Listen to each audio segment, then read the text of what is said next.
सभी दर्शकों से कहना चाहता हूं कि आप इस वक्त निवेशक के रूप में दुनिया के सबसे भाग्यशाली व्यक्ति हैं, क्योंकि हिंदुस्तान के उस दौर को आप देख रहे हैं जहां पर सबसे तेज गति से न केवल आपकी जीडीपी ग्रोथ रेट बढ़ेगी, पर हाँ, आप उस दौर को भी देखेंगे जो आपने ना पहले कभी देखा है, ना 20 वर्षों के बाद देखेंगे। और एक आखिरी बात मैं आपसे और कह देना चाहता हूं, मानव को ईश्वर ने ऐसा बनाया है नम्रता जी, वो दुखी नहीं रह सकता है। वो दुख की तलाश नहीं करता है, वो खुशियों की तलाश करता है। तो अगर आपको कहीं ये सुनने को मिलता है ना कि हमारी जीडीपी ग्रोथ रेट 7% से गिर के 6.5 हो जाएगी, 6.5 से गिर के 6 हो जाएगी, तो क्या हम दुखी हो जाएंगे? हरगिज नहीं, इंसान दुखी नहीं होता है। तब इंसान क्या देखता है कि चीन की जीडीपी ग्रोथ रेट 10% से गिर के 4% हो गई और वो खुश हो जाता है। जैसे कि मेरी पगार अगर 1,000 रुपए कम हो गई और मुझे मालूम चलता है कि मेरे पड़ोसी की पगार 2,000 रुपए कम हो गई, तो मैं खुश हो सकता हूं। यही मानव है। तो रिलेटिविटी में मानव वो जीता तो है। भारत में अगर हमेशा हिंदुस्तान को होता है। नुकसान भी होगा, अगर हिंदुस्तान को नुकसान भी होगा,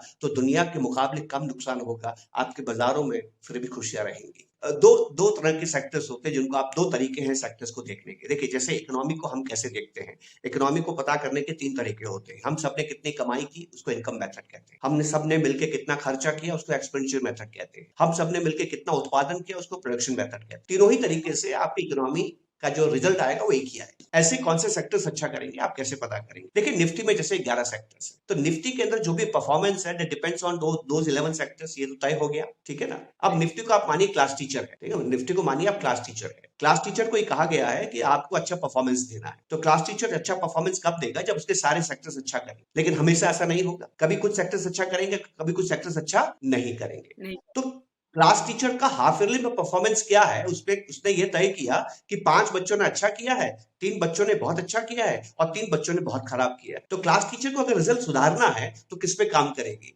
जिसने 3 बच्चों ने बहुत खराब किया है। खराब तो आप किया। हिंदुस्तान की जीडीपी को देखिए। हिंदुस्तान की जीडीपी ग्रोथ रेट हमारी पिछले 8-10 सालों की 7% के आसपास रही है। आप उसको 8% करना चाहते हैं।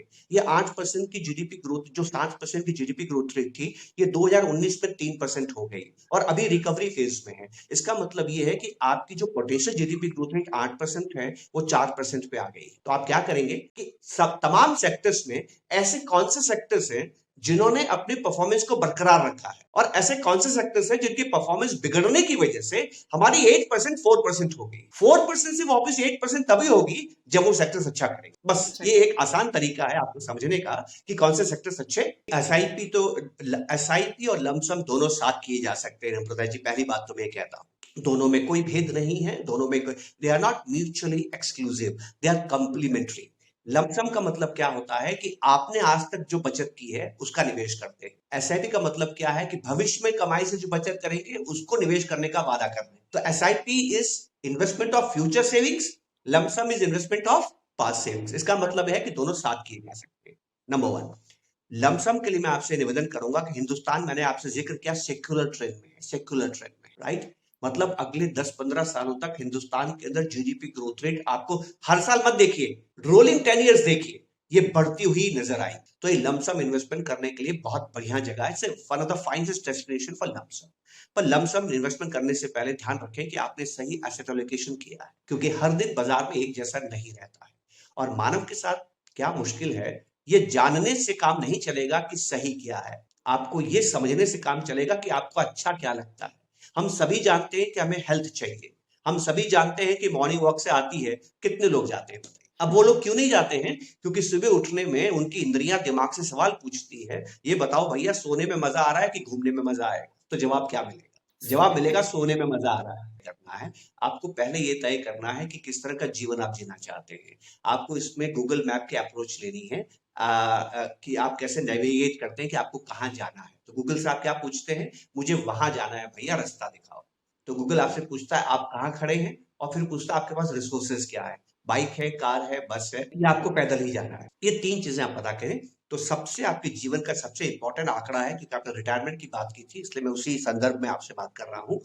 कागज पे लिखें कि आपका इस वक्त नेटवर्थ क्या है, नंबर वन। और इस नेटवर्थ के साथ आपकी जीवन की जो जो जीवन स्तर है, स्टैंडर्ड ऑफ लिविंग क्या है। इस स्टैंडर्ड ऑफ लिविंग को आप मेंटेन करना चाहते हैं टिल रिटायरमेंट, आप पोस्ट रिटायरमेंट, कि आप इसको और बेहतर करना चाहते हैं। फिर आप देखेंगे आपने जीवन में पिछले 20 साल में इन्फ्लेशन ग्रोथ, इन्फ्लेशन एवरेज क्या देखा है। उसी इन्फ्लेशन एवरेज को आप पैमाना बनाएंगे और आप तय करेंगे कि आपको इसी तरह का जीवन जीते रहने के लिए ताउम्र कितने कॉर्पस की आपको जरूरत है, वो आपका डेस्टिनेशन हो गया। ठीक है, तो नेटवर्थ आपने पता किया, डेस्टिनेशन आपने पता किया, फिर आप पता करेंगे टिल रिटायरमेंट आपकी आमदनी क्या है, आपके खर्चे क्या है, आपने रिसोर्सेस पता किया, तो आपके सामने एक फिगर आ जाएगी, ये मेरे रिसोर्सेज है, वहां मुझे पहुंचना है, I need a return of 12%, 13%, 14%, 15%, 16%, और वो आपको बता देगा कि आपको कौन से फंड्स में जाना बहुत बहुत जरूरी है। शांति यज्ञ जीवन में सबसे जरूरी है। हमारे शास्त्र में कहते हैं अगर आप शांत नहीं है तो समृद्ध नहीं हो सकते। Peace and prosperity goes together, right? तो जब भी आप पोर्टफोलियो बनाएं, हमेशा ऐसा पोर्टफोलियो बनाएं which is all season portfolio. कैसी भी स्थिति, कल कल को वापस लॉकडाउन हो जाए फिर भी आप परेशान ना हो अपने पोर्टफोलियो से, नंबर वन। नंबर टू, तय करें कि आप क्या कमाना चाहते हैं, कितना रिटर्न चाहते हैं, कितना पैसा बनाना चाहते हैं, ये तय कीजिए। कभी भी उसको पड़ोसी के पोर्टफोलियो के परफॉर्मेंस से बेंचमार्क मत कीजिए। आप ज्यादा कमाने की कोशिश कीजिए, दूसरों से ज्यादा कमाने की कोशिश मत कीजिए, आप खुश नहीं रहेंगे। अगर आप दूसरों से ज्यादा कमाना चाहेंगे तो तनाव बढ़ेगा, और जैसे ही तनाव बढ़ेगा शांति चली जाएगी और निर्णय आप सही नहीं लेंगे। तो ये सबसे जरूरी बात जो हमें समझनी है वो ये है कि मुझे ज्यादा कमाना है, मुझे ज्यादा अच्छा पोर्टफोलियो बना के बेहतरीन रिटर्न प्राप्त करना है, पर दूसरे से ज्यादा प्राप्त करना है, ये कोशिश मुझे नहीं करनी।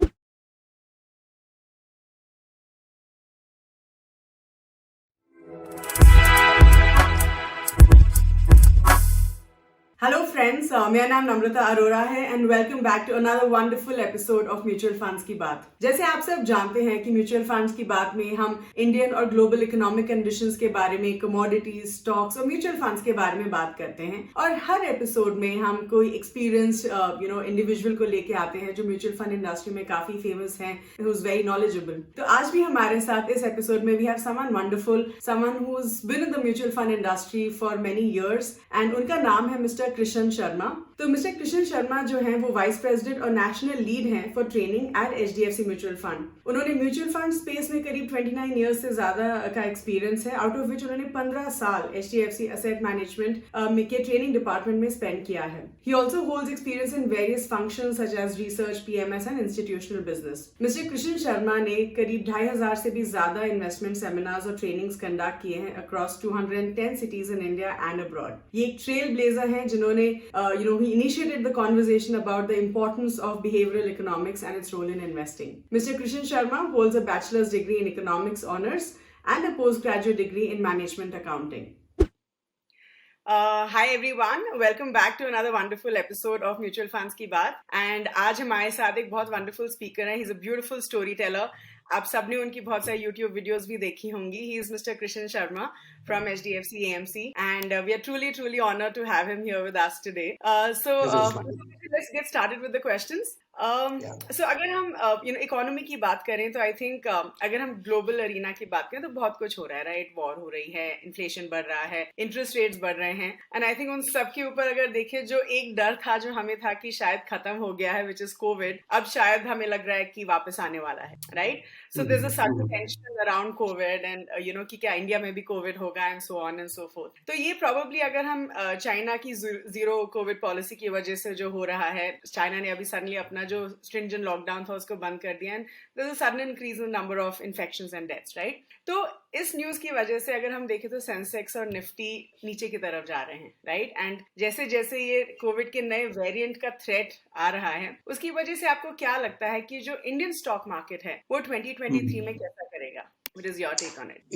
नम्रता जी, बहुत बहुत शुक्रिया आपका और स्वागत, अभिनंदन मेरे मित्रों को जो कि हमारे साथ जुड़ेंगे। आपने मुझे मौका दिया इस मेरे सबसे बेहतरीन विषय पे बात करने के लिए, लेकिन हाँ, मैं थोड़ा सा झिझक रहा हूँ नम्रता जी। मैं साल दर साल बाजार कैसा करेगा, साल दर साल इकोनॉमी कैसा करेगा, बहुत आसानी से इसकी व्याख्या करना लगभग नामुमकिन है, क्योंकि इंसान को ईश्वर ने अगर एक दिमाग दिया है तो 5 इंद्रियां दी हैं, और इंद्रियों का काम सोचने का नहीं, इंद्रियों का काम सिर्फ अनुभव और महसूस करने का होता है। तो कभी कभी जीवन में आपने देखा होगा, आप जीवन में बहुत खुश हैं पर किसी खास दिन आप उदास हो सकती हैं, क्योंकि उस दिन मूड अच्छा नहीं और कुछ ऐसी घटना घट गई कि आपको अच्छा नहीं लग रहा है। बस निवेश में भी साल या एक क्वार्टर, एक तिमाही ऐसे ही होती है। बहरहाल मैं अपनी बात शुरू करने से पहले एक बहुत बुनियादी बात करूंगा, क्योंकि बुनियादी बात अगर मैंने की तभी हमें इकोनॉमी समझ में आएगी, और जब हमें इकोनॉमी समझ में आएगी तभी हमें निवेश समझ में आएगा।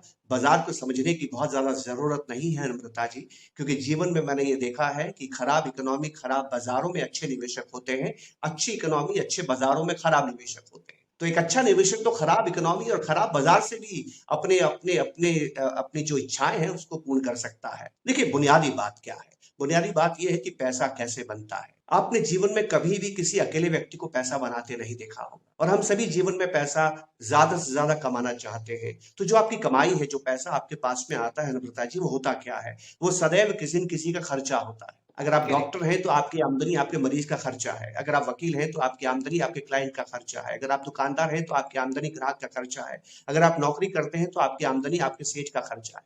इकोनॉमी कुछ नहीं है नम्रता जी, एक डबल एंट्री सिस्टम है, जहां पर एक व्यक्ति की जो कमाई है वो दूसरे व्यक्ति का खर्चा है। तो अगर आपको इकोनॉमी समझनी है कि 2023 में इकोनॉमी कैसे करेगी, तो मैं एक सिंपल सवाल पूछता हूं मेरे दर्शकों से, आपसे भी, और जो कोई भी वीडियो में जुड़ रहा है उससे पूछता हूं, क्या आपने अनुभव किया है कि आपके आसपास, आपके परिवार में, आपके रिश्तेदारों में, आपके दोस्तों में आने वाले 2023 में आपके खर्चे कम होंगे कि ज्यादा होंगे? अगर आपको ये लगता है कि 2023 में आपके परिवार के, आपके पड़ोसियों के, आपके रिश्तेदारों के, आपके मित्रों के, जिन लोगों को आप जानते हैं उनके खर्चे कम होने वाले हैं, तो इसका मतलब है दुकानदारों की आमदनी कम होने वाली है। और दुकानदारों की आमदनी अगर कम होने वाली है तो उद्योगपतियों की बिक्री कम होने वाली है। उद्योगपतियों की अगर बिक्री कम होने वाली है तो उनका लाभ कम होने वाला है, और उनका लाभ कम होने वाला है तो बाजार में इसका असर आएगा। पर अगर आप ईमानदारी से अपने आप को पूछें कि आपके खर्चे 2023 में कम होंगे कि बढ़ेंगे, तो जवाब क्या मिलता है नम्रता जी? आप ही बताएं, बढ़ेंगे कि कम होंगे? बढ़ेंगे। कितना आसान है ना, कितना आसान है इकोनॉमी समझना। पर हम ये क्यों नहीं समझ पाते? हम इसलिए नहीं समझ पाते कि हमें लगता है कि नहीं, पैसा कमाने में बहुत ज्यादा दिमाग लगाने की जरूरत है। देखिए नम्रता जी, दिक्कत कहाँ है? दिक्कत यह है कि हम ज्यादा नहीं कमाना चाहते हैं, हम दूसरों से ज्यादा कमाना चाहते हैं। तो उस कुंजी को ढूंढना चाहते हैं कि मुझे समझ में आ जाए बाजार में क्या होगा तो मैं दूसरों से ज्यादा कमा पाऊंगा। बस वही, जैसे ट्रैफिक में आप गति बढ़ा देते हैं तो दुर्घटना की संभावना बढ़ जाती है, वैसे ही निवेश में जब आप खुद का लक्ष्य नहीं पाके दूसरे के पोर्टफोलियो को हराना चाहते हैं तो लड़खड़ाहट बढ़ जाती है। तो मेरा ये मानना है, ध्यान से इस बात को समझने की जरूरत है। थोड़ा वक्त लूंगा मैं आपको। इस वक्त दुनिया की जो इकोनॉमी है उसमें एक अजीब तरह का ठहराव आया है। वो ठहराव क्या है? इस दुनिया में, मैं दुनिया की बात कर रहा हूं, हिंदुस्तान की बात नहीं कर रहा हूं। इस दुनिया में चीन सबसे बड़ा दुकानदार है, उसको ग्लोबल फैक्ट्री कहा जाता है, और इस दुनिया में अमेरिका सबसे बड़ा ग्राहक है। तो इस वक्त दुनिया में क्या हो रहा है? सबसे बड़े दुकानदार और सबसे बड़े ग्राहक के बीच में तनाव है, और वो एक दूसरे से आगे निकल जाना चाहते हैं। और ग्लोबली दुनिया में एक दूसरा ठहराव आया है, और वो ये है कि तमाम बड़े मुल्कों में, जिनको हम बड़े अमीर मुल्क कहते हैं, वहां के पारिवारिक ताना बाना बिखर गया है। या तो लोग शादियां नहीं कर रहे हैं, शादियां कर रहे हैं तो साथ नहीं रह पा रहे हैं, साथ रह रहे हैं तो बच्चे नहीं है। तो इस वक्त दुनिया में बच्चे कम हो गए हैं, वृद्ध ज्यादा हो गए हैं। बुनियादी रूप से जो आर्थिक संरचना है वो टूट गई है। जैसे जापान में डाइपर्स जो बिकते हैं वो एडल्ट डाइपर्स हैं। हिंदुस्तान में अगर आप किसी से पूछेंगे डाइपर्स किसके लिए होते हैं, तो वो बोलेगा बच्चों के लिए। तो ये जो एक पॉपुलेशन का ताना बाना बिखरा है, चीन में भी ऐसा ही हुआ है।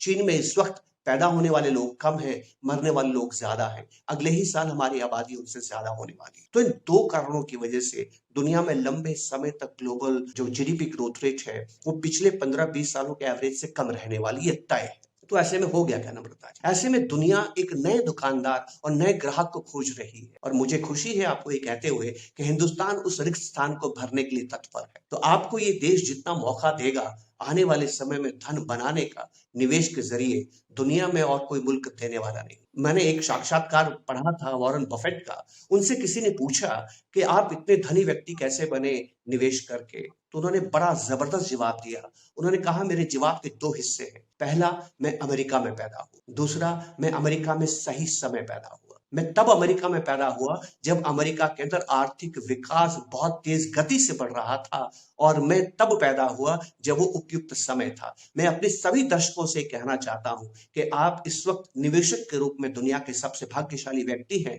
क्योंकि हिंदुस्तान के उस दौर को आप देख रहे हैं जहां पर सबसे तेज गति से न केवल आपकी जीडीपी ग्रोथ रेट बढ़ेगी, पर हाँ, आप उस दौर को भी देखेंगे जो आपने ना पहले कभी देखा है, ना 20 वर्षों के बाद देखेंगे। और एक आखिरी बात मैं आपसे और कह देना चाहता हूँ, मानव को ईश्वर ने ऐसा बनाया है नम्रता जी, वो दुखी नहीं रह सकता है। वो दुख की तलाश नहीं करता है, वो खुशियों की तलाश करता है। तो अगर आपको कहीं ये सुनने को मिलता है ना कि हमारी जीडीपी ग्रोथ रेट 7% से गिर के 6.5 हो जाएगी, 6.5 से गिर के 6 हो जाएगी, तो क्या हम दुखी हो जाएंगे? हरगिज नहीं, इंसान दुखी नहीं होता है। तब इंसान क्या देखता है कि चीन की जीडीपी ग्रोथ रेट 10% से गिर के 4% हो गई और वो खुश हो जाता है। जैसे कि मेरी पगार अगर 1,000 रुपए कम हो गई और मुझे मालूम चलता है कि मेरे पड़ोसी की पगार 2,000 रुपए कम हो गई, तो मैं खुश हो सकता हूँ। यही मानव है। तो रिलेटिविटी में मानव जीता है। कंपैरिजन अगर हमेशा हिंदुस्तान को होता है। नुकसान भी होगा, अगर हिंदुस्तान को नुकसान भी होगा, तो दुनिया के मुकाबले कम नुकसान होगा। आपके बाजारों में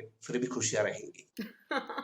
Well, that's a very good perspective, I would say कि अगर उस पर्सपेक्टिव से देखा जाए तो अच्छा है, क्योंकि हम हमेशा कंपेयर ही करते हैं आई थिंक दूसरों के साथ, and exactly, exactly. Fair enough.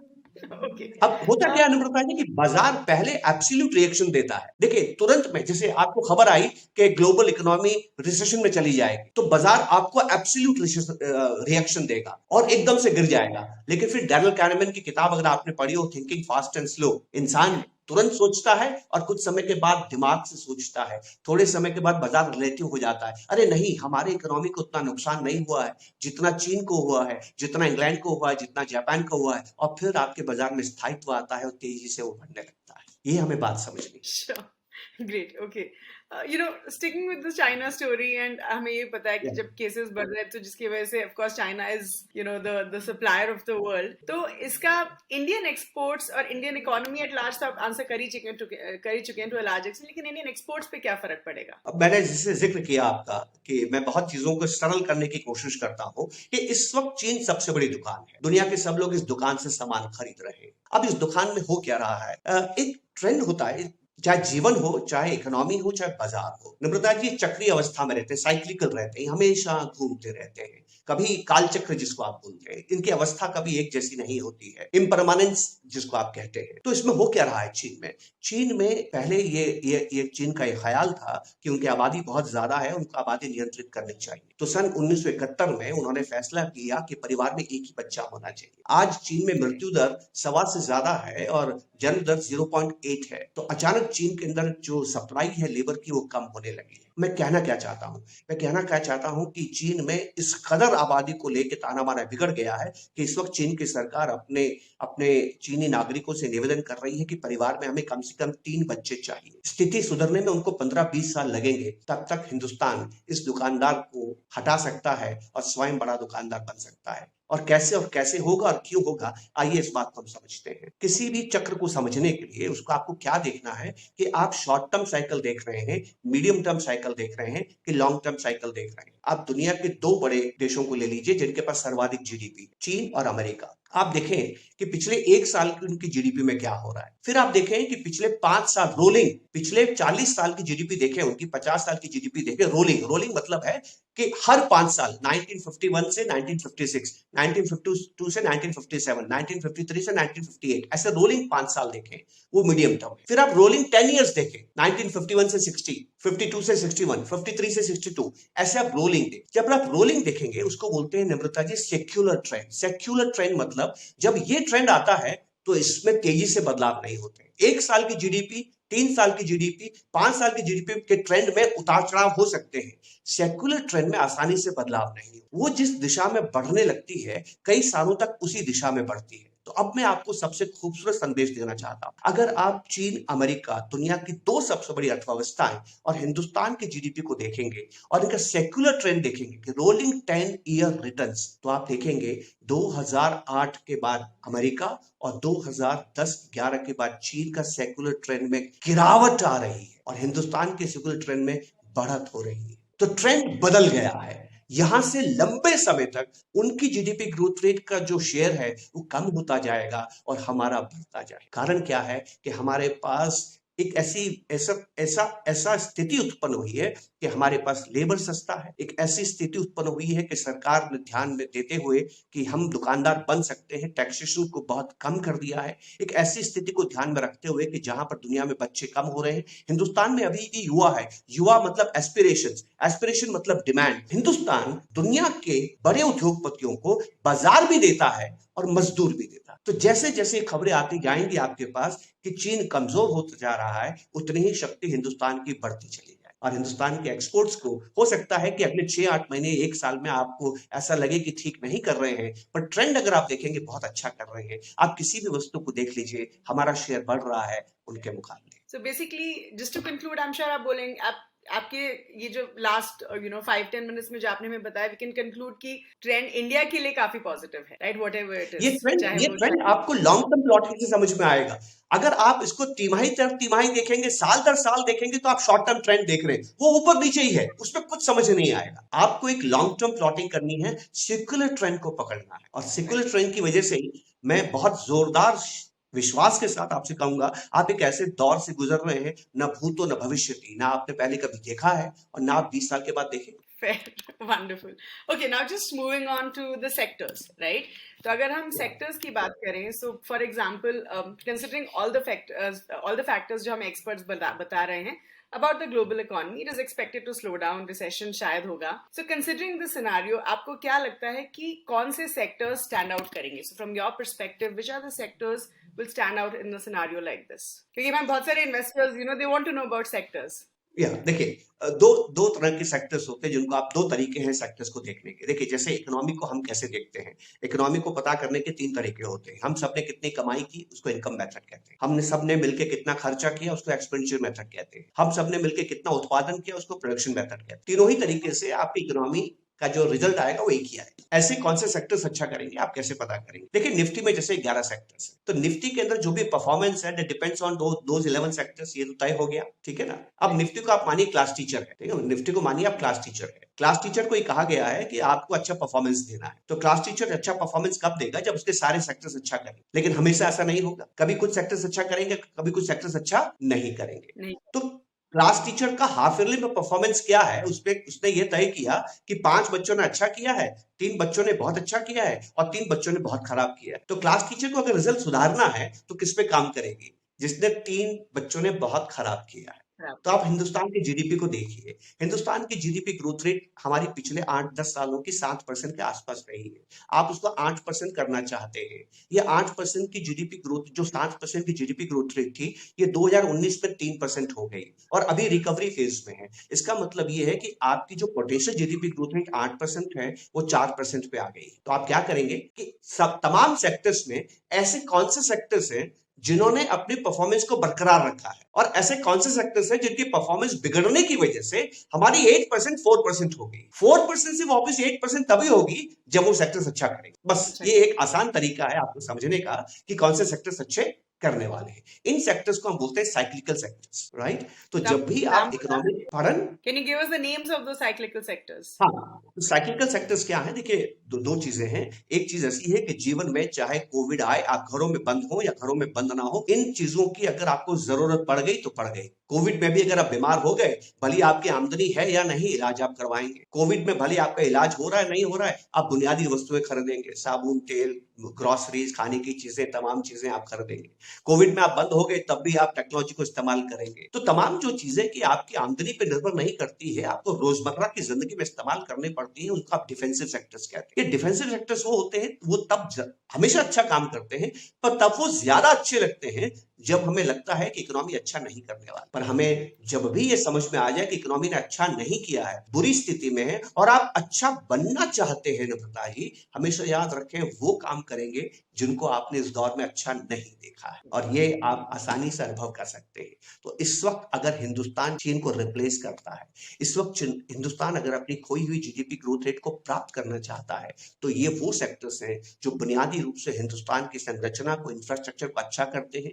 बुनियादी रूप से हिंदुस्तान में पैसे के संचालन, जैसे बॉडी में रक्त संचालन होता है, वैसे इकोनॉमी के अंदर मनी का संचालन होता है। तो आपकी बैंकिंग और फाइनेंस की जो सेक्टर्स होते हैं, वो सेक्टर्स होते हैं।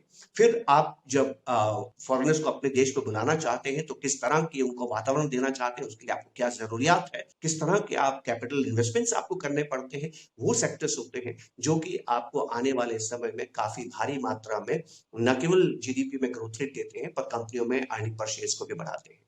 मैं एक निवेदन नम्रता जी आपको करूंगा कि इन्वेस्टमेंट्स में अगर सबसे बड़ी चीज समझनी है इक्विटी इन्वेस्टमेंट्स में, तो आपको ये समझनी है प्रॉफिट कहां से आ रहा है। तो निफ्टी का प्रॉफिट और सेंसेक्स के प्रॉफिट्स में क्या हुआ, 2014 से लेकर 2020 में प्रॉफिट्स ग्रोथ क्या थी, 2020 के बाद प्रॉफिट्स ग्रोथ क्या आ रही है, किस सेक्टर्स में कम हो गई थी, किस सेक्टर्स में बढ़ रही है और क्यों बढ़ रही है। इन 3 सवालों का अगर आप जवाब देंगे तो ऐसा लगेगा कि भय दूर हो रहा है, बादल छट रहे हैं और चीजें समझ में आ रही हैं।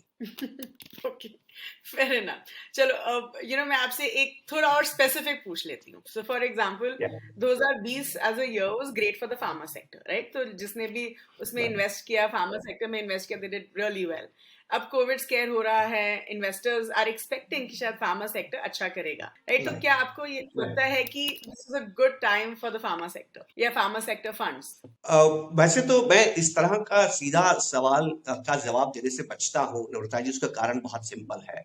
मैं पहले उस कारण को बताता हूँ, फिर मैं आपके जवाब पे आता हूँ। मुझे याद पड़ता है जब मेरा बच्चा बहुत छोटा था, मैं पहली बार पिता बना था और वो बीमार हो गया, तो बहुत चिंता हो गई कि मैं क्या करूं, कुछ समझ में नहीं आ रहा है। तो आप जानते हैं मैं उसको किस हॉस्पिटल में लेके गया? ऐसे हॉस्पिटल में लेके गया जहां सारी जांच हो सकती है। क्लिनिक में लेके नहीं गया, हॉस्पिटल में लेके गया जहां जिस तरह की जांच डॉक्टर को करनी है वो जांच की जा सकती है। और मैं गया और बच्चे को डॉक्टर को सौंप दिया और डॉक्टर ने जो इच्छा हुई, जो जांच करनी चाहिए थी, जिस भी व्यक्ति को सलाह लेनी चाहिए थी, डॉक्टर ने ही सब काम किया। आप जानते हैं मैंने ऐसा क्यों किया? मैंने इसलिए किया क्योंकि मैं बच्चे की बीमारी, उसके इलाज के बारे में कुछ नहीं समझता हूँ। निवेश में ये सबसे जरूरी चीज है। कौन सा सेक्टर अच्छा करेगा, इसमें मुझे बहुत ज्यादा दिमाग लगाने की जरूरत नहीं है।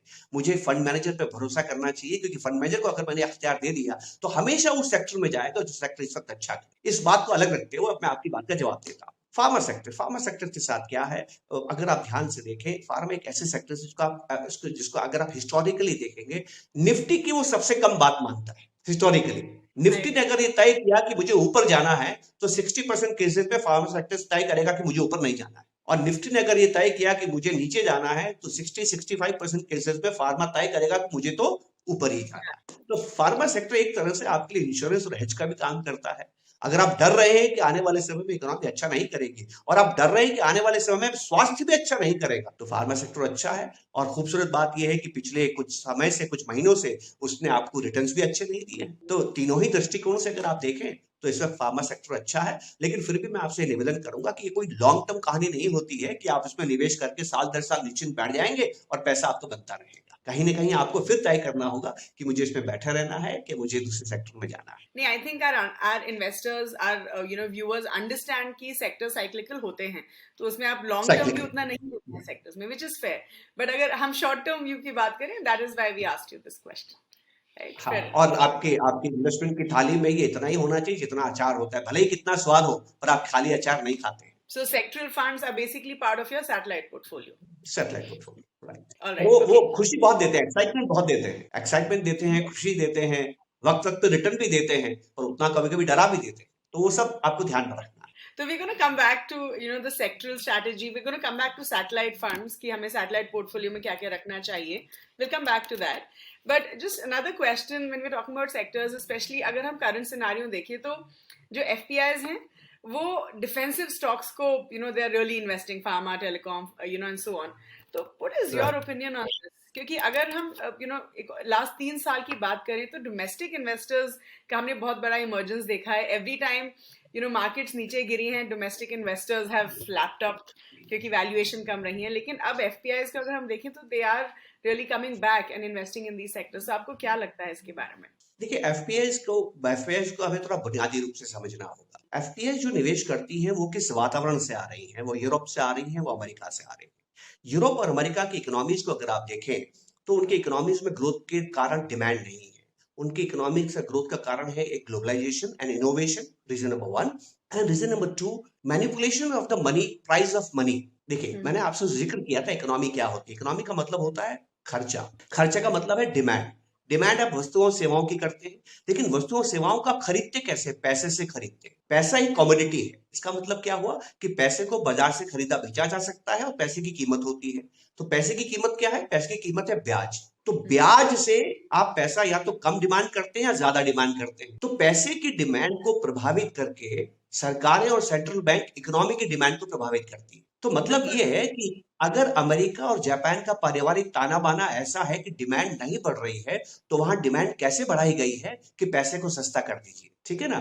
तो इस वजह से अगर आप उन इकोनॉमीज को देखेंगे, उन इकोनॉमीज में उनकी जीडीपी में अगर 1 रुपए का खर्चा है, नम्रता जी यकीन मानिए 55 रुपए का खर्चा, 1 रुपए में 55 पैसे का खर्चा ब्याज की वजह से होता है, मतलब बोरोड मनी से होता है, ठीक है।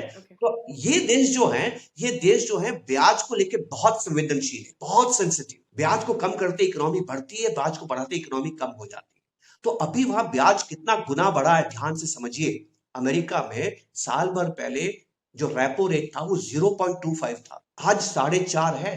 18 गुना ब्याज बढ़ा, 18 गुना। हिंदुस्तान में 4.5 से 6.5, दुगना भी नहीं हुआ है, वहां 18 गुना ब्याज बढ़ा है। इसलिए वो बहुत घबराए से बैठे, और जब घबराए से बैठे हैं तो दिमाग में डिफेंसिव इन्वेस्टमेंट सबसे पहले आता है। लेकिन यकीन मानिए, क्योंकि वहां पर 50% लोगों के अंदर बोरोड मनी से डिमांड है, तो इतना ब्याज बढ़ने पर 5, 8, 10 महीनों के बाद वहां पर महंगाई एकदम से टूटना शुरू हो जाएगी, रिसेशन आ जाएगा। तब फिर ब्याज की जो प्रक्रिया है नीचे आना शुरू होगी। तब एफपीआई उन सेक्टर्स को भी खरीदना शुरू करेंगे जो आज आपको अच्छे मिल रहे हैं। तो इसको बहुत शॉर्ट टर्म व्यू से हमें नहीं लेना है, इसको अपॉर्चुनिटी लेना है। अल्टीमेटली विदेशी उनको भी खरीदेंगे जिनको आज वो नहीं खरीद रहे। बस हमें ये बात ध्यान में रखनी। Wow, okay. No, you're giving very wonderful perspective, I must say. I'm sure हमारे बहुत सारे व्यूअर्स आपकी जो स्टोरी टेलिंग का तरीका है उसको काफी इंटरेस्टिंग मान रहे होंगे. Thank you so much for all the insights. So now thank you. talk about the strategy. तो अभी इन्वेस्टमेंट्स के ऊपर थोड़ा बात करते हैं.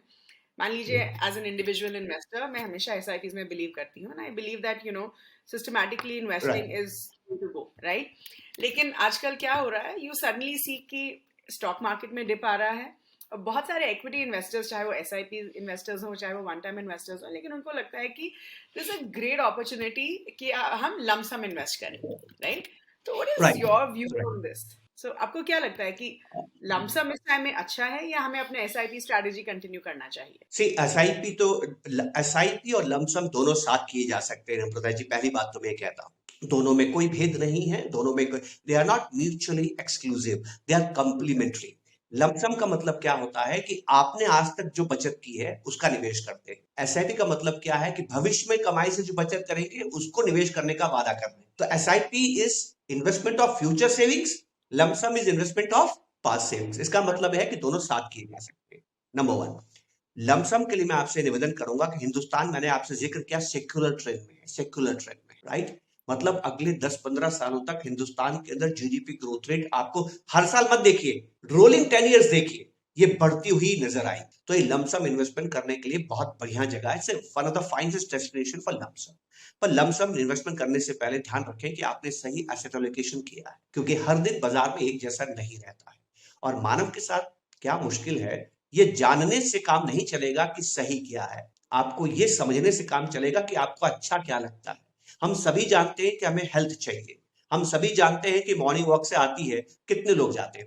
अब वो लोग क्यों नहीं जाते हैं? क्योंकि सुबह उठने में उनकी इंद्रियां दिमाग से सवाल पूछती है, ये बताओ भैया सोने में मजा आ रहा है कि घूमने में मजा आएगा? तो जवाब क्या मिलेगा? जवाब मिलेगा सोने में मजा आ रहा है। और लोग मॉर्निंग वॉक पे नहीं जाके सो जाते हैं, ठीक है। इसका मतलब क्या हुआ? ज्ञान होने से काम नहीं चलेगा। मैं आपसे कहूंगा लमसम का ये बड़ा अच्छा दौर है, आप इन्वेस्टमेंट कर सकते हैं। आपने लमसम इन्वेस्टमेंट 1 करोड़ रुपया डाल दिया, 50 लाख डाल दिया, 10 लाख डाल दिया, 5 लाख डाल दिया, और अगले महीने 1 महीने तक लगातार बाजार 5% गिर गया। अब आपको रात को नींद नहीं आएगी, मतलब आपको मजा नहीं आ रहा है, और जैसे ही मजा नहीं आ रहा है पैसा निकाल लें, वो एक दुविधा है। तो लमसम के लिए मैं एडवाइस करता हूं कि आप अगर खुद को पहचानते हैं, खुद के टेम्परामेंट को पहचानते हैं, आपने सही एसेट एलोकेशन किया है, तो आप जरूर करें। नम्रता जी, जब मेरी शादी हुई तो मैंने 2 काम तुरंत किए, मैंने टर्म इंश्योरेंस किया और एसआईपी किया। पत्नी ने पूछा टर्म इंश्योरेंस क्यों किया? मैंने कहा अगर मैं जल्दी मर गया तो। वो पूछती एसआईपी क्यों कर रहे हैं? तो मैंने कहा अगर मैं नहीं मरा तो। अब मुझे मालूम है क्या मैं कब मरूंगा? मुझे मालूम है कब मरूंगा? नहीं मालूम ना। तो मैंने दोनों स्थितियों के लिए तैयार किया। अगर आप लमसम इन्वेस्टमेंट करते हैं, बाजार यहां से ऊपर भी जा सकता है 2023 में, बाजार यहां से 2023 में नीचे भी जा सकता है। क्या आपको मालूम है? जैसे मुझे नहीं मालूम मैं कब मरूंगा, वैसे आपको नहीं मालूम किस महीने बाजार बढ़ेगा, किस महीने बाजार गिरेगा। आप दोनों ही स्थिति के लिए अगर तैयार हैं, लमसम में आप ज्यादा पैसा बनाएंगे, ये तय है, क्योंकि बेस आपका बड़ा हो जाता है। Wonderful, thank you. Okay, अब अगर हम after nearly a year of regulatory limitations, right? क्योंकि अगर हम इंडियन equity funds की बात करें जो overseas markets में invest करते थे, now they have started accepting funds from domestic investors, right? Almost एक साल के बाद.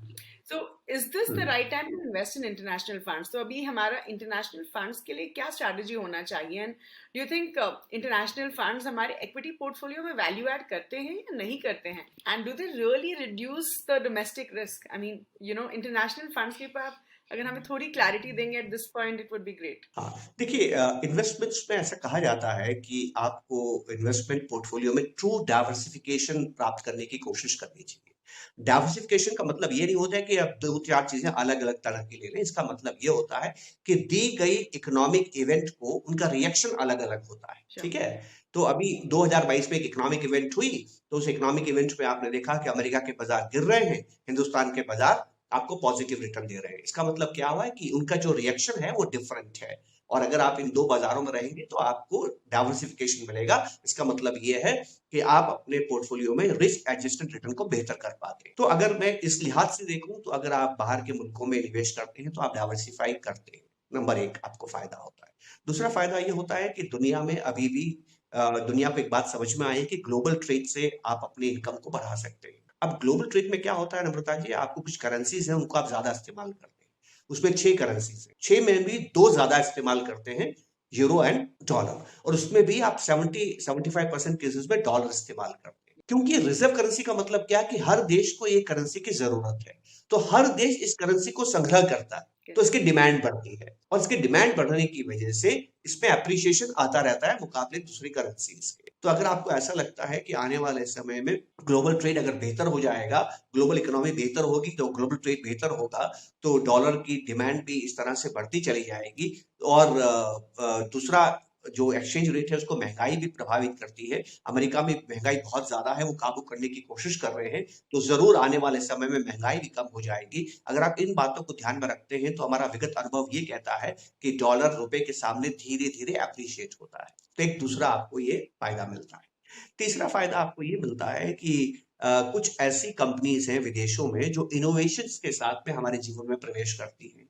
वो इनोवेशंस अभी हमारे देश में नहीं है या हमारे देश के अंदर प्रोडक्शन प्रोसेस में नहीं है, वो प्रोड्यूस हमारे पास में नहीं है, लेकिन उसके बिना आप अपने जीवन का ख्याल भी नहीं कर सकते हैं। तो ऐसी कंपनी का मालिक बनने की आपको एक संभावना उत्पन्न होती है। तो डाइवर्सिफिकेशन, आपका हेज अगेंस्ट करेंसी फ्लक्चुएशंस और एक ऐसी जगह निवेश करना जो कि प्रोडक्शन आपके पास में आप इस्तेमाल कर रहे हैं पर आपके पास में नहीं है, इन तीनों की वजह से अगर आप थोड़ा डाइवर्सिफाई विदेशी फंड्स में करते हैं 10-15% तो आपके लिए उपयुक्त है, वो गलत नहीं है। अब ये किन्हें करना चाहिए? ये उन्हें करना चाहिए जो ज्यादा रिटर्न के पीछे नहीं भाग रहे हैं, जो बेटर रिस्क एडजस्टेड रिटर्न के पीछे भाग रहे हैं। इसका मतलब आपका पोर्टफोलियो बड़ा हो गया है, 15-20 साल का आपको इक्विटी का अनुभव हो गया है, तब जाके आप इस तरह का काम कर सकते हैं।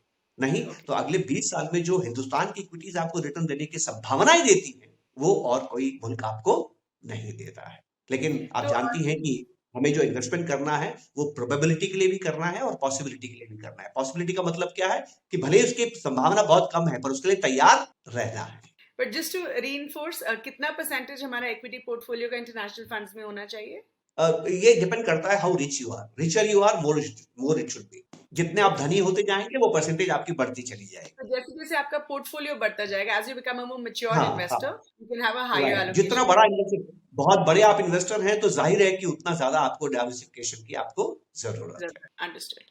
तो अब अगर हम एक और कैटेगरी ऑफ स्टॉक्स या फंड्स की बात करें, small cap stocks, of course जैसे आप बोल रहे थे ना कि सेक्टरल फंड्स या वो भी हमारे थाली में पिकल अचार का काम करते हैं। I think small cap also plays a similar role, right? हमारे पोर्टफोलियो में एक्साइटमेंट ऐड करते हैं फॉर श्योर, लेकिन रिस्क भी थोड़ा ज्यादा रहता है, करेक्ट? आज देखिए बहुत सारे इन्वेस्टर्स ऐसे होते हैं जिनको स्मॉल कैप बहुत ज्यादा एक्साइटिंग कैटेगरी लगती है, because of course small cap large cap और मिड कैप की कंपैरिजन में बेटर रिटर्न्स देते हैं। तो लॉन्ग टर्म के लिए क्या हमें स्मॉल कैप स्टॉक्स या स्मॉल कैप फंड्स को कंसिडर करना चाहिए? And what are the benefits कि अगर हम अपने पोर्टफोलियो में एक स्मॉल कैप फंड को ऐड कर रहे हैं तो उसका बेनिफिट क्या होगा मुझे as an investor? Is Infosys a large cap or a small cap? Is TCS a small cap or a large cap? Is Reliance is a small cap or a large cap? They are all not large cap, they mega large cap, Hindustan की सबसे बड़ी कंपनियां हैं। पर एक जमाने में तो अंकुर ही थी, एक जमाने में तो छोटी ही थी, राइट। और अगर आप जीवन में बहुत धन कमाना चाहते हैं तो आप देखेंगे धन वहीं ज्यादा बनता है जहां पर शुरुआत बहुत छोटी होती है और वट वृक्ष एक बहुत बड़ा वृक्ष बन जाता है। तो हर हर जो जो ऊंचा पेड़ आपको नजर आता है उसकी शुरुआत तो बीज से होती है। इसका मतलब किया है कि स्मॉल कैप में क्षमताएं बहुत होती है। अगर मैं क्षमता की बात करूं, कहाँ ज्यादा पैसा बनाने की क्षमता है तो वो स्मॉल कैप में है। लेकिन हम ये भी जानते हैं कि जब आप धरती में बीज बोते हैं तो एक बीज आगे बढ़ के पौधा बनता है, विशाल वृक्ष बनता है और बहुत से बीज नष्ट हो जाते हैं। इसका मतलब है कि स्मॉल कैप इन्वेस्टमेंट में बहुत ज्यादा सतर्कता की जरूरत है और इस सतर्कता की वजह से आपके पास बेहतरीन इंफॉर्मेशन के साथ साथ बेहतरीन एडवाइस आपके पास में होनी चाहिए, तब जाके आप स्मॉल कैप में निवेश करें। स्मॉल कैप में अगर आपने सावधानी सतर्कता से निवेश किया तो आप अपने पोर्टफोलियो में बहुत अच्छा खासा रिटर्न में इजाफा आप कर सकते हैं। और यहाँ एक बड़ी मजेदार बात बताता हूँ, स्मॉल कैप में निवेश करना रिटेल के बस की बात नहीं है, राइट। क्या होता है निवृत्ता जी, अगर आप कहीं पहलवानी, आप सुमो पहलवान को देखने जाइए तो एक सुमो पहलवान के सामने दूसरा सुमो पहलवान अगर आप देखेंगे कद काठी में एक जैसे होते हैं, दोनों 150 किलो के वेट है तो दोनों 150 केजी के होते हैं। कभी आप नहीं देखेंगे कि एक सुमो पहलवान 150 केजी का और सामने एक दूसरा 50 केजी का है, ऐसा कभी नहीं होता है। अगर अगर ऐसी लड़ाई होगी जहां एक रेसलर 150 केजी का है, एक रेसलर 50 केजी का है, आप आसानी से कह देंगे कौन जीतेगा, ठीक है। तो मार्केट में भी ऐसा ही होता है। मार्केट में जब स्मॉल कैप में इन्वेस्टमेंट होता है तो इतना रिटेल आता है बिना समझ के कि फंड मैनेजर के लिए आउट परफॉर्मेंस देना बहुत आसान हो जाता है। और हर स्मॉल कैप फंड अगर आप देखेंगे म्यूचुअल फंड में, उसका जो आउट परफॉर्मेंस होता है बेंचमार्क से वो अद्भुत होता है। अगर आप जितना लंबा, अगर 1 साल का है तो कम होगा, 5 साल का है तो ज्यादा होगा, 10 साल का है तो बहुत ज्यादा होगा, 20 साल का है तो बहुत ज्यादा होगा। म्यूचुअल फंड के जरिए अगर आप पैसा बनाना चाहते हैं, small cap is the place you should be in, क्योंकि ये सीधे तौर पे डायरेक्ट इन्वेस्टिंग करके यहाँ पैसा आम आदमी बना ही नहीं सकता। तो फंड मैनेजर को भी बड़ा मौका मिलता है स्मॉल कैप में पैसा बनाने का। स्मॉल कैप आपके पास में होना चाहिए, लेकिन हाँ, स्मॉल कैप के साथ में खास बात यह है कि इसमें जो अचानक से बहुत ज्यादा फ्लक्चुएशंस आ सकती है। जैसे 3 दिन पहले एक ही दिन में 5% बेंचमार्क गिर गया। बेंचमार्क गिरने का मतलब यह है कि उसमें कुछ स्टॉक्स ऐसे होंगे जो 20-20% गिर गए होंगे। अगर आप इस तरह के उतार चढ़ाव को लेके तैयार हैं तो एक अद्भुत जगह है जहां आपको होना चाहिए। तो रिस्क एपेटाइट डेफिनेटली थोड़ा ज्यादा होना चाहिए अगर आपको स्मॉल कैप में इन्वेस्ट करना है। एंड लेकिन ऑब्वियसली स्मॉल कैप का मतलब रिस्क तब है जब आप बिना जाने बाइक चलाते हैं। बाइक चलाना सीख जाएंगे तो रिस्क कम हो जाती है, रिस्क को कंट्रोल किया जा सकता है। तो किसी को घबराने की जरूरत नहीं है। अगर कोई बोलता है रिस्क बहुत ज्यादा है तो आप घबरा जाए, उसकी भी जरूरत नहीं है। आपको सिर्फ एक अच्छे फंड हाउस की जरूरत है, फंड मैनेजर की जरूरत है, और फिर देखिए स्मॉल कैप आपके लिए। लेकिन आपको एक long term view, longest term view, I will put it longest term view लेना। Like this way, right? Today's small caps are tomorrow's mid caps, and today's mid caps are tomorrow's large caps. Okay. ये So जो stocks है ना वो small cap से mid cap में आते हैं, मिड कैप से लार्ज कैप में जाते हैं और लार्ज कैप से स्मॉल में भी जा सकते हैं, ये हमें जानना है। Okay. अब अगर हम डेट फंड्स की बात करें, shifting our focus slightly from equity to debt, 2020 2021 was not so great for debt funds, right? लेकिन अभी अगर हम देखें, सेफली बोल सकते हैं इंटरेस्ट रेट्स बढ़ रहे हैं, and even funds like overnight funds and liquid funds, वो अगर हम YTM की बात करें तो they're generating close to 6% at this point in time, right? There are market reports कि अगले साल equity और debt का returns almost similar होने वाला है. What is your view on that? And should we believe such market reports? नहीं, देखिए डेट सही बात है। डेट का रिटर्न जब मैं आज इन्वेस्टमेंट करता हूं तो अगले साल मिलेगा। तो अगर आज YTM 7% है तो जाहिर है कि एक साल में मुझे 7% मिलेगा, मुझे मालूम है, राइट। तो मुझे तो मालूम है कि डेट में 7% मिलेगा। अब हिंदुस्तान की बात करते हैं, इक्विटी में क्या होगा। इक्विटी में निर्भर करता है क्या होगा, global equity, Indian equity. Global equity में क्या होगा, रिसेशन की खबरें कितनी पुख्ता हो जाती हैं, चीन से खबरें कैसी आती हैं। अगर चीन के अंदर हालात और खराब होते हैं, सप्लाई चेन रेस्ट्रिक्शंस और ज्यादा होते हैं, तो इसका इम्पैक्ट ये होगा कि सप्लाई और कम होने से महंगाई यकायक बढ़ सकती है। पर साथ में हमें ये भी समझना होगा कि पहले से ही ब्याज दरें इतनी बढ़ गई है कि यूरोप और अमेरिका इससे ज्यादा ब्याज दर को लंबे दौर तक सहन नहीं कर सकते। कहीं से भी आप घूम के जाइए, आप ये देखेंगे कि लंबे दौर में रिसेशन का मतलब होता है डिफ्लेशन का आना या डिसइंफ्लेशन का आना या महंगाई का कम होना। और जब महंगाई अचानक से कम हो जाती है तब ब्याज दरें भी कम होना शुरू होती है। तब आपको बॉन्ड और ज्यादा रिटर्न दे सकते हैं। तो एक तो आप ज्यादा आईटीएम पे बैठे हैं, फिर आपको बॉन्ड में भी कैपिटल एप्रिसिएशन मिलने की संभावना हो सकती है। ऐसे में इनिशियल रिएक्शन इक्विटी का क्या होगा? नेगेटिव होगा। लेकिन जैसे ही ठहराव आएगा, इक्विटी देखेगी पैसा सस्ता हो गया है और फिर इक्विटी आपकी बढ़ना शुरू हो जाएगी। 2023 में अगर कोई इस तरह से चीजों को देखना चाहता है, हाँ, पहले आपको बॉन्ड खुश करेंगे और आखिर में आपको इक्विटीज भी खुश करना शुरू करेंगे। तो अगर आप एक फ्लेक्सिबल एसेट एलोकेशन लेके चलते हैं तो आपके दोनों हाथों में लड्डू है, मैं ये कहूंगा। वंडरफुल। ओके, तो मतलब of course flexible asset allocation, do you mean कि हमें अपना पोर्टफोलियो चेंज करना चाहिए विद टाइम, या हमें दोनों का एलोकेशन या होना मीन्स चाहिए? टैक्टिकल शिफ्ट के साथ आपको चेंज करना है। आपको पहले स्ट्रेटेजी बनानी है कि मुझे कितना बॉन्ड रखना है, कितना इक्विटी रखना है, और उसके फ्लक्चुएशन के हिसाब से उसको रीएडजस्टमेंट, रीबैलेंसिंग करते रहना है। वो एक सबसे अच्छा तरीका है आम आदमी के लिए। Wonderful wonderful, okay, thank you. Okay, तो यू नो ऑफ कोर्स हमने पोर्टफोलियो के बारे में बात किया, we spoken about debt funds, now let's talk little bit about building a portfolio, right? तो I think one of the key reason, सबसे जो इम्पोर्टेंट रीजन होता है जिसकी वजह से इन्वेस्टर्स म्यूचुअल फंड्स में इन्वेस्ट करते हैं, स्टॉक्स में नहीं, बिकॉज स्टॉक सिलेक्शन मुश्किल होता है, आपने भी अभी यही बोला था, राइट? तो म्यूचुअल फंड्स में we have a fund manager, we have a team that is doing the stock selection for us.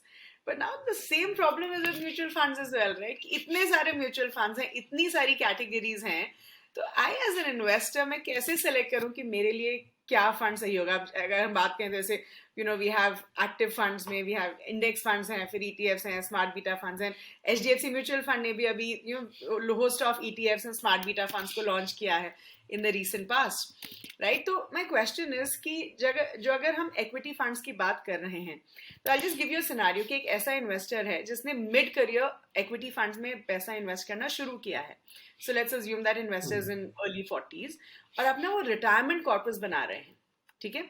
So then the question is उनके पोर्टफोलियो में किस तरीके के इक्विटी फंड्स होने चाहिए, अज्यूमिंग कि वो यंग इन्वेस्टर नहीं थे, कि वो they could have taken more risk. अब उनका रिस्क एपेटाइट भी थोड़ा लॉजिकली कम है बिकॉज उनके पास टाइम भी कम है। तो व्हाट डू यू थिंक कि कैसे इक्विटी फंड्स उनके पोर्टफोलियो में होने चाहिए for an investor like this falling in this category? हाँ, मैं व्यक्तिगत रूप से जो मेरा इसमें मानना है उसमें ये है कि आपको फंड आखिर में तय करना है। आपको पहले ये तय करना है कि किस तरह का जीवन आप जीना चाहते हैं। आपको इसमें गूगल मैप की अप्रोच लेनी है, कि आप कैसे नेविगेट करते हैं कि आपको कहाँ जाना है। तो गूगल से आप क्या पूछते हैं? मुझे वहां जाना है भैया, रास्ता दिखाओ। तो गूगल आपसे पूछता है आप कहाँ खड़े हैं, और फिर पूछता है आपके पास रिसोर्सेज क्या है, बाइक है, कार है, बस है, या आपको पैदल ही जाना है। ये 3 चीजें आप पता करें। तो सबसे आपके जीवन का सबसे इंपॉर्टेंट आंकड़ा है, क्योंकि आपने रिटायरमेंट की बात की थी, इसलिए मैं उसी संदर्भ में आपसे बात कर रहा हूँ। कागज पे लिखें कि आपका इस वक्त नेटवर्थ क्या है, नंबर 1, और इस नेटवर्थ के साथ आपकी जीवन की जो जीवन स्तर है, स्टैंडर्ड ऑफ लिविंग क्या है। इस स्टैंडर्ड ऑफ लिविंग को आप मेंटेन करना चाहते हैं टिल रिटायरमेंट, आप पोस्ट रिटायरमेंट, कि आप इसको और बेहतर करना चाहते हैं।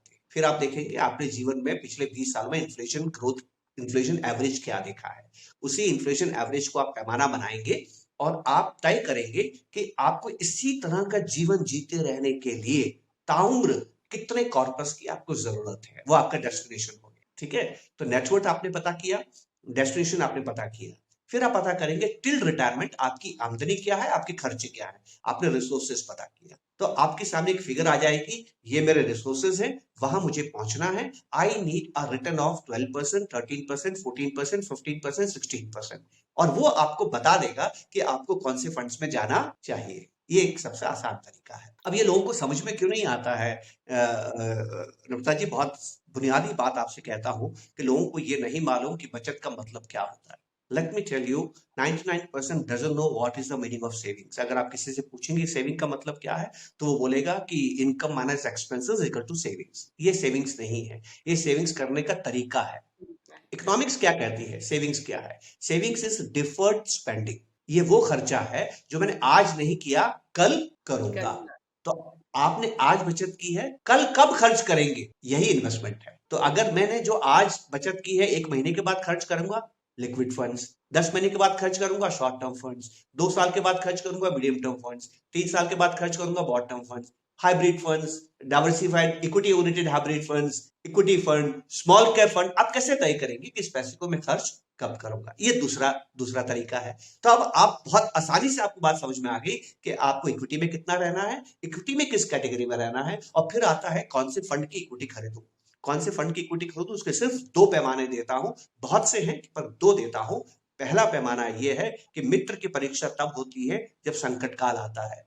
तो जब भी बुरा समय था उस फंड ने कैसा किया, 20 साल में कैसा किया मत देखिए, जब भी बुरा समय था उस फंड ने कैसा किया। और दूसरा, फंड मैनेजर भी इंसान होता है, हर इंसान से गलती होती है। दुनिया में ऐसा कोई नहीं व्यक्ति पैदा हुआ जिसकी गलतियां नहीं होती है, लेकिन गलती को ठीक करने का मौका हर एक को नहीं मिलता है। फंड मैनेजर को मिलता है। कैसे मिलता है? जब फंड मैनेजर के पास गलती करने पर भी नया पैसा आ जाता है। तो आपको क्या देखना है, किस फंड के पास लगातार पैसा आता रहता है। नदी वही अच्छी होती है जो बहती रहती है, उसी का पानी साफ होता है, बरसाती नदी का नहीं या तालाब का नहीं। तो ये 2 चीजें अगर आप ध्यान में रखेंगे, पहली 2 चीजें पहले बताई, तीसरी ये बताई, ये 3 चीजें आपको आसानी से बता देंगी कि आप फंड की तलाश कैसे करेंगे, कि आपको कौन से इक्विटी फंड में रहना चाहिए। Okay, wonderful. Thank you. तो आपने you spoke about a lot of funds depending on the time duration, right? आपका 1 महीना है तो liquid fund and so on. तो अब अगर हम एक specific category of funds की बात करें, which is hybrid funds, तो आपके opinion में एक म्यूचुअल फंड पोर्टफोलियो में कितना परसेंटेज जो है या कितना प्रोपोर्शन एक हाइब्रिड फंड को एलोकेट करना चाहिए, and which hybrid funds should we be investing in? हाँ, ये again it comes to your specific need of asset allocation, कि आपकी जरूरत क्या है, आप उम्र के किस पड़ाव में हैं, और आप आगे किस तरह का आप अपना ग्रोथ चाहते हैं, किस तरह का आप रिटर्न चाहते हैं। वो उससे हम तय करते हैं कि आपको किस हाइब्रिड फंड में जाना चाहिए। पर मैं आपको एक बड़ी खूबसूरत बात बताऊं कि हाइब्रिड फंड के अंदर उतनी ही क्षमता है रिटर्न देने की जितनी की आपको प्योर इक्विटी फंड देता है, और कम खतरे के साथ। इसका कारण क्या है कि हाइब्रिड फंड मैनेजर को बाध्य कर देता है तब इक्विटी खरीदने की जब वो सस्ती हो, और तब बेचने की जब वो महंगी हो, क्योंकि उसका एलोकेशन बिगड़ जाएगा। जब बाजार इक्विटी बहुत अच्छा करेगी तो हाइब्रिड फंड का जो मैंडेट है वो बिगड़ जाएगा, और जब इक्विटी बहुत खराब करेगी तब भी उसका मैंडेट बिगड़ जाएगा, क्योंकि उसको एक पर्टिकुलर रेशियो मेंटेन करना है। तो हाइब्रिड फंड जो है वो फ्लेक्सिबल एसेट एलोकेशन के कॉन्सेप्ट पे, फिक्स्ड एसेट एलोकेशन के कॉन्सेप्ट पे काम करते हैं, और इस तरह से अच्छा रिस्क एडजस्टेड रिटर्न आपको दे देते हैं। तो अगर आपका ड्यूरेशन 5 साल तक का है तो आप डेट ओरिएंटेड हाइब्रिड फंड के अंदर जाइए, और 5 से 8 साल का अगर आपका ड्यूरेशन है तो आप इक्विटी ओरिएंटेड हाइब्रिड फंड की तरफ जा सकते हैं, और इस तरह से आप निवेश कर सकते हैं। कितना परसेंट होना चाहिए वो निर्भर करता है कि आप किस तरह की प्रवृत्ति रखते हैं। मैं तो ये कहता हूं कि आप बिना किसी प्योर इक्विटी फंड के गए भी हाइब्रिड फंड से भी आप अपनी जिंदगी अच्छी से निकाल सकते हैं, और सैटेलाइट के रूप में, मतलब 20% के आसपास आपने स्मॉल कैप, सेक्टोरल, ये सब का आनंद भी आप भोग सकते हैं। तो बुनियाद मजबूत बनाइए, बालकोनी चाहे जितनी खूबसूरत बनाइए, लेकिन बालकोनी उसी पे टिकेगी कि आपके फाउंडेशन कितना मजबूत है। And I think this is a question हम सब हम अपने सारे स्पीकर से पूछते हैं, स्पेशली यू, क्योंकि I am sure you are very well read, और आपका प्रोफेशन ये डिमांड करता है कि आप बहुत सारी बुक्स पढ़ें। तो एज एन इन्वेस्टर क्या आप हमें कोई बुक रिकमेंडेशंस देना चाहेंगे? Some good reads that you think as investors. मैंने जिक्र कर दिया उस किताब का, फादर ऑफ बिहेवियरल इकोनॉमिक्स, उनको नोबेल प्राइज मिला 2002 में, Daniel kahneman, thinking fast and slow. ये किताब जिसने पढ़ी उसको समझ में आएगा कि इंसान के रूप में हम आपको खुद को पहचानने में मदद करती है। मेरा ये मानना है कि जो इन्वेस्टमेंट है निवृत्ता जी, वो स्वयं से साक्षात्कार है, सेल्फ इंटरव्यू, राइट। आपको बाजार समझने की जरूरत नहीं है, आपको खुद को समझने की जरूरत है, और ये किताब आपको मदद करती है। और उसके बाद में म्यूचुअल फंड्स को समझिए, क्योंकि म्यूचुअल फंड्स पे आपकी आस्था होनी चाहिए। उसको लाने के लिए कॉमन सेंस और म्यूचुअल फंड्स, वो किताब आप नहीं पढ़ेंगे क्योंकि देखने में इतनी मोटी है कि देखते ही आपको पढ़ने की इच्छा नहीं होगी। लेकिन हाँ, कुछ इन्वेस्टर्स जो कि ज्यादा अच्छी तरह से बाजारों को, डेट मार्केट हो, इक्विटी मार्केट हो, उसमें अपना आचरण, बाजार और बिहेवियर दोनों को समझना चाहते हैं, तो मेमोज ऑफ हावर्ड मार्क, बहुत खूबसूरत मेमोज हैं उनको वो जरूर पढ़ सकते हैं। लेकिन एक आखिर में आपसे बात करना चाहूंगा, एक व्यक्ति है हैरी मार्कोविट्ज, उन्होंने दुनिया को बताया कि इन्वेस्टमेंट करने का सबसे बेहतरीन तरीका क्या है जो आपको सर्वाधिक रिटर्न दे सकता है। तो उन्होंने हमें मॉडल दिया, उसको बोलते हैं एफिशिएंट फ्रंटियर, कि आपके पास अपने पोर्टफोलियो में कितना बॉन्ड होना चाहिए, कितनी इक्विटी होनी चाहिए कि आप बेस्ट रिटर्न को प्राप्त कर सके, best risk adjusted with minimum risk maximum return को प्राप्त कर सके। तो he is the father of that model, जिसके अंदर कैपिटल एसेट प्राइसिंग मॉडल भी आप इसको कह सकते हैं। वो हैरी मार्कोविट्ज जब खुद का निवेश करते तो उनसे पूछा गया कि आप अपने ही मॉडल को इस्तेमाल करते हैं क्या? कहते नहीं, मैं जब बाजार गिर जाता है तो दुखी हो जाता हूँ इक्विटी में क्यों डाला, और बाजार बढ़ जाता है तो दुखी होता हूँ इक्विटी में क्यों नहीं डाला। तो मैं बॉन्ड और इक्विटी में 50-50 रखता हूँ। तो अल्टीमेटली आपको वो करना है जो आपको शांति दे और रात को नींद आए। तो दुनिया को ये बताने वाला कि इन्वेस्टमेंट कैसे करना चाहिए, वो भी शांति की तलाश में 50-50 की तलाश में जाता है। तो अंत में ये खुद का ही सफर है और खुद की ही तलाश है कि मैं क्या चाहता हूँ। यकीन मानिए, मैं क्या चाहता हूँ, ये बात हर बार बदलती जाती है। हम उसी पे भी गोल चेंज करते रहते हैं, यही दिक्कत है। बाजार उतार चढ़ाव होता है वो तो बाद की बात है, जीवन में हमारे विचार भी उतार चढ़ाव होता है, वो मत होने दीजिए। इसके लिए थिंकिंग फास्ट एंड स्लो एक अच्छी किताब है। Perfect. So Krishna ji, I think बस मैं चाहूंगी कि आप एंड में हमारे लिए एक just conclude for all of us, just tell us दो simple things that we should keep in mind while we are investing, जिससे कि हमें शांति की नींद भी आ जाए और हमें अच्छे रिटर्न्स भी मिल जाएं। बहुत बहुत जरूरी है, शांति यज्ञ जीवन में सबसे जरूरी है। हमारे शास्त्र में कहते हैं अगर आप शांत नहीं है तो समृद्ध नहीं हो सकते। Peace and prosperity goes together, right. तो जब भी आप पोर्टफोलियो बनाएं, हमेशा ऐसा पोर्टफोलियो बनाएं which is all season portfolio. कैसी भी स्थिति, कल को वापस लॉकडाउन हो जाए फिर भी आप परेशान ना हो अपने पोर्टफोलियो से, नंबर 1। नंबर 2, तय करें कि आप क्या कमाना चाहते हैं, कितना रिटर्न चाहते हैं, कितना पैसा बनाना चाहते हैं, ये तय कीजिए। कभी भी उसको पड़ोसी के पोर्टफोलियो के परफॉर्मेंस से बेंचमार्क मत कीजिए। आप ज्यादा कमाने की कोशिश कीजिए, दूसरों से ज्यादा कमाने की कोशिश मत कीजिए, आप खुश नहीं रहेंगे। अगर आप दूसरों से ज्यादा कमाना चाहेंगे तो तनाव बढ़ेगा, और जैसे ही तनाव बढ़ेगा शांति चली जाएगी और निर्णय आप सही नहीं लेंगे। तो ये सबसे जरूरी बात जो हमें समझनी है वो ये है कि मुझे ज्यादा कमाना है, मुझे ज्यादा अच्छा पोर्टफोलियो बना के बेहतरीन रिटर्न प्राप्त करना है, पर दूसरे से ज्यादा प्राप्त करना है, ये कोशिश मुझे नहीं करनी है, राइट। ये एक बहुत जरूरी है। आखिरी चीज जो मैं कहना चाहता हूं, ज्यादा पैसा बनाने के लिए आपको प्रतिस्पर्धा करनी होती है। ज्यादा पैसा आप कैसे बनाते हैं? इक्विटी से पैसा बनता है, ये हमने अब सीखा है, पहले तो हमें नहीं मालूम था। तो जब मेरी माँ मुझे बचपन में बड़ा आदमी, हम हर माँ बाप कहते हैं कि बड़ा आदमी बनो, तो मेरी माँ मुझे क्या कहती थी, बेटा पढ़ाई कर, बड़ा आदमी बनेगा। क्यों? क्योंकि अच्छी पढ़ाई करेगा तो IIT IIM में तेरे को दाखिला मिलेगा। अब हर एक को तो IIT IIM में दाखिला नहीं मिल सकता है। हम दूसरे से कंपटीशन करते हैं। हमें अच्छा एक्टर बनना है, अच्छा खिलाड़ी बनना है, अच्छा नेता बनना है, अच्छा दुकानदार बनना है, अच्छा व्यापारी बनना है, दूसरे से कंपटीशन करते हैं। जिंदगी में कोई भी चीज अगर आपको ज्यादा हासिल करनी है तो दूसरे से कंपटीशन करना होता है। वही आदत हम इन्वेस्टमेंट में लेके आते हैं। इन्वेस्टमेंट में आपको खुद से कंपटीशन करना है, दूसरे से नहीं करना है। यहां आकर भी आप दूसरे से कंपटीशन करते हैं, इसलिए नाकामयाब हो जाते हैं। तो जो कुछ आपने जिंदगी में सीखा है दूसरे से कंपटीशन करने का, वो यहाँ नहीं करना, यहाँ खुद का ही है। मैं क्या चाहता हूं, मैं जीवन में क्या प्राप्त करना चाहता हूं, इस मैं से ही आपको साक्षात्कार करना है, मैं से ही आपको प्रतिस्पर्धा करनी है। आपको हिंदुस्तान इतना बेहतरीन अवसर देगा 20 सालों में कि आपकी हर इच्छा पूरी हो जाएगी। आप अपने धरती का स्वर्ग यही बना सकते हैं। स्वर्ग का मतलब होता है फाइनेंशियल फ्रीडम, जब आप पैसे के लिए नहीं, पैसा आपके लिए काम करता है, और इसी को निवेश कहते हैं। Sure. Thank you so much, Kishan ji. I had a great time.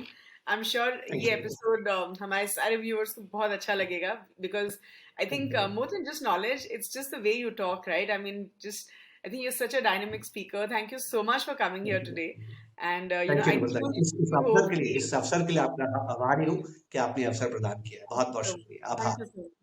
जय So हिंद, जय Hind. I wish you and all our wonderful viewers a very happy new year, and I wish 2023 हम सबके लिए बहुत अच्छा हो. So thank you, Krishan ji. Thank you once again. Wow, what a wonderful and an engaging conversation that was with Mr. Sharma. I hope आप सबको ये episode बहुत अच्छा लगा हो, and I hope you guys are truly waiting for our next episode. तो quickly जो अभी हमने पॉइंट्स डिस्कस किए हैं वो मैं आपके लिए समराइज कर देती हूँ। तो सबसे पहले हमने चाइना के बारे में डिस्कस किया कि चाइना ने अब्रप्टली जो है अपनी जीरो कोविड पॉलिसी को बंद कर दिया है, जिसकी वजह से ऑफकोर्स केसेस बढ़ रहे हैं। तो क्या उसका इम्पैक्ट इंडियन इकोनॉमी पे होगा? सो मिस्टर शर्मा सेज कि एक स्टॉक मार्केट की फ्यूचर परफॉर्मेंस को गेज करना एक बहुत मुश्किल काम है। एंड ही ऑल्सो सेज कि जो अच्छे इन्वेस्टर्स होते हैं वो स्लो इकोनॉमी में भी पैसा बना लेते हैं, और जो बुरे इन्वेस्टर्स होते हैं वो स्ट्रॉन्ग इकोनॉमी में भी पैसा नहीं बना पाते हैं। Economy is like a double entry door where one person's earnings is another person's expenses. Then we also spoke कि अब कोविड के केसेस बढ़ रहे हैं, जिसकी वजह से चाइना में स्लो डाउन हो रहा है। तो क्या उसका इम्पैक्ट इंडियन इकोनॉमी पे होगा? एंड मिस्टर शर्मा सेज कि चाइना जो है दुनिया का सबसे बड़ा दुकानदार है, राइट, बिगेस्ट शॉप। तो जिसकी वजह से अगर चाइना में इम्पैक्ट इम्पैक्ट होगा तो ऑफकोर्स ग्लोबल इकोनॉमी पे भी इम्पैक्ट होगा। और चाइना ने जो है वन चाइल्ड पॉलिसी कितने डेकेड से फॉलो करी है, जिसकी वजह से they have labour shortage at this point in time. और ये जो है इंडिया के लिए एक बहुत ही अच्छी अपॉर्चुनिटी है, क्योंकि इंडिया में बहुत यंग पॉपुलेशन है जिनके ड्रीम्स हैं, एस्पिरेशंस हैं, which will work in India's favour. फिर हमने थोड़ा सेक्टर्स के बारे में डिस्कस किया and then we discuss things like कि अभी अगर देखें तो कोविड की वजह से और हाई इन्फ्लेशन की वजह से जो है ग्लोबल इकोनॉमी में स्लो डाउन हो रहा है, तो इस टाइम में हमें कैसे सेक्टर्स में इन्वेस्ट करना चाहिए, what should be a sectoral strategy. तो मिस्टर शर्मा सेज की निफ्टी में 11 सेक्टर्स हैं और कोई भी सेक्टर जो है, ये सारे सेक्टर्स एक साथ एक जैसा परफॉर्म नहीं करते हैं। तो फॉर एग्जाम्पल जो डिफेंसिव सेक्टर्स होते हैं जैसे टेलीकॉम, फार्मा, FMCG, ये तब अच्छा करते हैं जब इकोनॉमी स्लो होती है, और जो साइक्लिकल सेक्टर्स होते हैं वो तब अच्छा करते हैं जब इकोनॉमी स्ट्रांग होती है। फिर ये भी हमने डिस्कस किया कि एट टाइम्स लाइक दिस, जब कोविड का स्केयर दोबारा बढ़ रहा है, तो क्या फार्मा सेक्टर अच्छा करेगा और is it a good time to invest in pharma sector funds. तो मिस्टर शर्मा सेज कि जो फार्मा सेक्टर है, अगर हम उसका हिस्टोरिकल परफॉर्मेंस देखें तो वो निफ्टी के ऑपोजिट मूव करता है। So it's like an insurance policy और it's like a defensive strategy जो स्लो इकोनॉमी में काम करती है। लेकिन अगर आप फार्मा सेक्टर फंड्स में इन्वेस्ट कर रहे हैं तो आप इन्वेस्ट इन फॉरगेट अप्रोच नहीं फॉलो कर सकते। आपको ये पता होना चाहिए कि आपको इन फंड्स में से एग्जिट कब करना है। And at the same time जो फार्मा सेक्टर फंड्स होते हैं वो आपके सैटेलाइट पोर्टफोलियो का हिस्सा हो सकते हैं। फिर हमने ये भी डिस्कस किया कि अब जैसे स्टॉक मार्केट में सडन डिप आया है, तो काफी equity investors including SIP investors, उनको लग रहा है कि ये एक फेवरेबल टाइम है लमसम इन्वेस्टमेंट करने का। So is that true? तो मिस्टर शर्मा सेज कि lump sum and SIPs are complementary to each other. तो लमसम इन्वेस्टमेंट हम अपनी पास्ट सेविंग से करते हैं और SIP इन्वेस्टमेंट हम अपने फ्यूचर अर्निंग से करते हैं। लेकिन कोई भी आप स्ट्रैटेजी फॉलो करिए, उसमें हमें शॉर्ट टर्म अप्रोच नहीं देखना चाहिए। हमारा अप्रोच हमेशा लॉन्ग टर्म रहना चाहिए अगर हम स्टॉक मार्केट में इन्वेस्ट कर रहे हैं। And we could look at 10-year rolling returns kind of a thing. और उन्होंने ये भी बोला कि अगर मान लीजिए हमने लमसम इन्वेस्टमेंट किया और स्टॉक मार्केट गिर गई, तो देयर इज अ पॉसिबिलिटी कि हमें लॉस पे एग्जिट करना पड़े। इसीलिए SIPs एक अच्छी अप्रोच मानी जाती है, क्योंकि हमें नहीं पता रहता है कि फ्यूचर में स्टॉक मार्केट कैसा करने वाला है। फिर हमने ये भी डिस्कस किया कि एज इन्वेस्टर्स क्या हमें इंटरनेशनल फंड्स में इन्वेस्ट करना चाहिए। तो मिस्टर शर्मा सेज कि आइडियली हमारा पोर्टफोलियो डाइवर्सिफाइड होना चाहिए, we should also diversify across stock markets. तो इंटरनेशनल फंड्स हमें वो अपॉर्चुनिटी देते हैं and at the same time international funds के जरिए हम अक्रॉस करेंसीज डाइवर्सिफाई कर सकते हैं। हमें एक्सेस मिलता है to very innovative companies, innovative business models, जो कंपनीज इंडिया में लिस्टेड नहीं है। Then we also spoke about small cap funds and mister Sharma says कि स्मॉल कैप फंड्स भी हमें अच्छी अपॉर्चुनिटी प्रोवाइड करते हैं। लेकिन एट द सेम टाइम अगर हमें स्मॉल कैप फंड्स में इन्वेस्ट करना है तो हमें खुद का रिसर्च करना बहुत ज़रूरी है। Eight the same time small cap funds में फ्लक्चुएशंस काफ़ी हो सकते हैं, तो इसीलिए जो हमारा टाइम होराइजन है स्मॉल कैप के लिए वो जितना ज़्यादा हो सके उतना बेहतर है। फिर हमने मिस्टर शर्मा से उनकी कुछ बुक रिकमेंडेशंस मांगे like we do with all our speakers, and he says कि thinking fast and slow by Daniel Kahneman is a wonderful read, और आप common sense for mutual funds भी पढ़ सकते हैं। So I hope all of you like this episode, I hope all of you enjoyed listening to mister Sharma. तो please hit the like button, share this video with everyone you know, and of course subscribe to the Grow Mutual Fund channel. Thank you so much for watching.